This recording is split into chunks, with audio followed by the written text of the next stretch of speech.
This is a story time about patterns of behavior and why we have to rearrange the environment for specifically autistic learners and dangerous behaviors. I had a learner. He was my favorite. I love him so much. So sweet, very caring, a really good friend. But he gravitated towards danger-seeking behaviors. And when I say behaviors, like he will intentionally stab holes through his pants, if it was sharp, metal, dangerous, he will engage in that type of behavior. So we would go to the nurse because he had to take medications, and this was the very beginning of the school year. So we had this routine going on, and it was right after recess. So coming from a highly preferred to a non-preferred, we definitely had difficulty with transitions often. So to make a long story short, there was like a little bed in a partition, and he would always sit in this first bed. This day he had a very hard time with transitions. So he sat underneath the cork board where there was a second bed, and he would be like, "No, don't look at me, don't look at me." So of course we're going to respect him and like, oh, we're not going to look. I can tell with my peripheral, I have vision on him, but I'm respecting him he's advocating, don't look. So I'm not looking.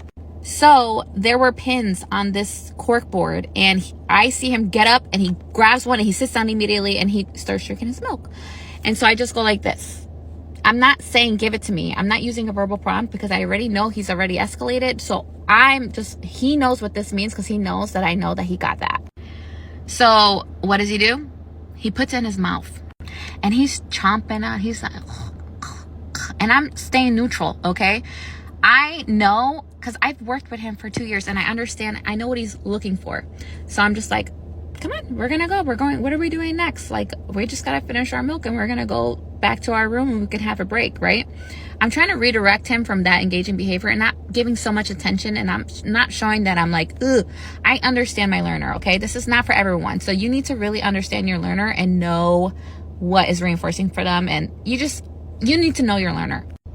And inside, I was like, oh my God, what the heck? If he better not swallow, I pray to God he does not swallow this thing because, you know what I mean? And I'm not going to go in and pry his mouth open. No. So I know he likes dangerous seeking behavior. So I'm like, oh, look at Miss Jen. Let's see if you could spit it. Like if you could reach her, you know what I mean? So to make a long story short, he gets up and spits it in the toilet and flushes it. So as soon as he transitioned with the therapist back to his room, I told the nurse, listen, please take off all these thumbtacks and just replace it with tape because I promise you he's going to try this again tomorrow.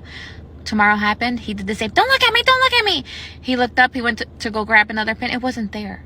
See why proactive measures, as soon as you see something, it's the initiation of a pattern and you need to break it, especially if it's something that is unsafe. You need to really pay attention to these learners and the behaviors that they engage in. And if you could prevent it from happening again, do so because we're going to keep everyone safe.